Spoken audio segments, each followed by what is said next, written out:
As time goes on, I'm finding there are very few people out there who are willing to do the right thing. And in this video, I wanted to showcase one particular example of, I guess, one elite athlete who has done the right thing and that has played out really well for him.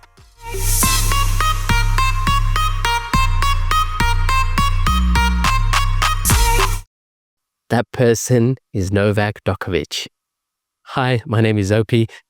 I talk about health, wealth, and happiness. So this seems to be a recurring theme in this channel, and I didn't intend it to be, but it's the power of taking ownership and doing the right thing, even if it's inconvenient to you and others. It's doing, looking within inside you and going, hey, what's the right thing to do, and just doing it.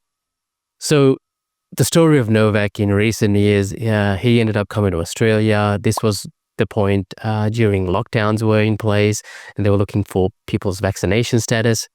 He didn't want to disclose it.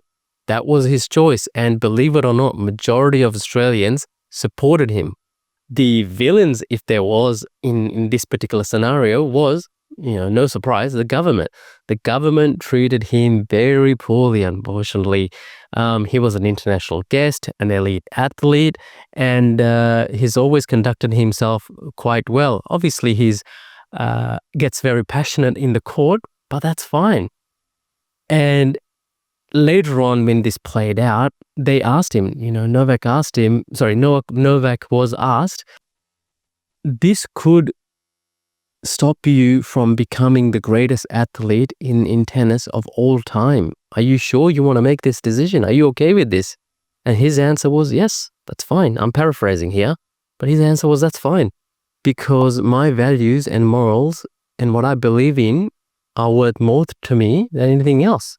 And as you know, that I don't watch any spectator sports or anything like that, but occasionally I find a golden gem that is worth looking into and going, wow, this guy's really amazing. And Novak is one of them.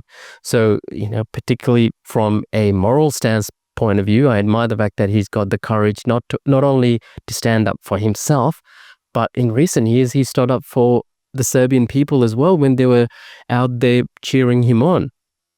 I admire him from the fact that he, the dietary choices that he's made from an animal activist point of view. And obviously he's performing at an elite level. So there's admiration there as well.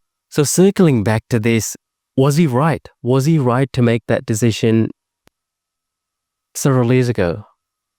I don't think there's any doubt at all. 100% he was right. He's the only player on the court that's got no risk of developing myocarditis and dying. He absolutely made the right thing. Could he have made a few easier decisions? And I think, if you think further, you will know what those easier decisions would have been. There were several of them. I don't want to discuss them here, but he didn't. He did what he thought, and what majority of Aussies thought, and the world, the right thing. He stood up for what he believed in, and it's worked out well. So the moral of the story here is, we are pushed every day to do what's right, to do what's easy, and completely maybe what's wrong as well. You have to decide where you fit in. Hopefully you make the right choice. I used this example before because you might be thinking, hey, it's easy for Novak. He's got millions of dollars. He doesn't have to put food on his table.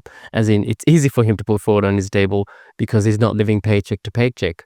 But I would argue and push back going, it's the little people like us that have to make the right decision if we want to sort of even strive to get up there. Because if you think, I've used this example before where you've gone, there's a fireplace in front of you and you've gone, hey, give me heat, then I'll give you the wood. It doesn't work like that. You have to first give it the wood, then the fire will start burning. It doesn't work the other way around. So everyday people, lay people have to start making the right decision on a daily basis. And therefore that'll compound over time. And then maybe we can strive to be like the Novaks of the world. Thank you very much for listening. I'll see you in the next video. Bye.